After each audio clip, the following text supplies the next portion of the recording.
I call the member for Throsby.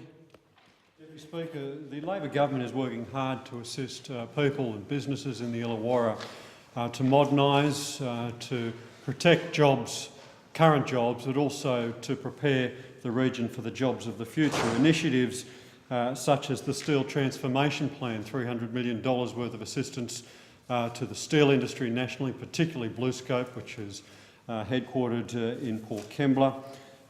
Initiatives such as the $100 million plus worth of funding that the Labor government has invested in Wollongong University in capital works and projects, which will assist the university to be a real lever on growth and development and technology in the future.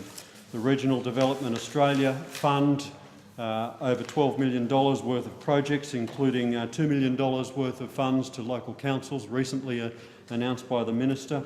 We've put $25 million into the Malden-Dumbarton line to bring that important piece of infrastructure project one step closer to completion.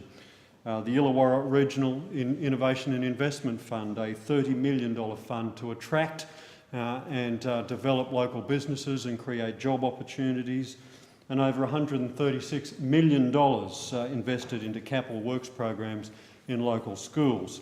Add to this the fact that we're rolling out more fibre optic cable through the NBN to more suburbs in the Illawarra than any other region in the country. We're doing our fair share to assist the local economy, which is going through a very difficult transition. Against this backdrop, Deputy Speaker, people in the Illawarra are quite rightly feeling a bit ripped off by recent decisions of the New South Wales State Liberal Government. The privatisation of Port Kembla Harbour is a case in point. I argued against this, saying that I thought it was a dud deal for the Illawarra, not because I had some ideological opposition to it, but because I thought the returns on the sale of the Illawarra were nowhere near what the region needed. It reaped $760 million worth of funds for the state government, but however, sale proceeds for the Illawarra are $100 million. More insultingly, nearly half the proceeds of $340 million are going to be spent in another region to develop the CBD of Newcastle. I'm sure that's a worthwhile project, but if you're privatising Port Kembla Harbour, it makes sense that you develop and you'd send some of the a great amount of the proceeds to the local area.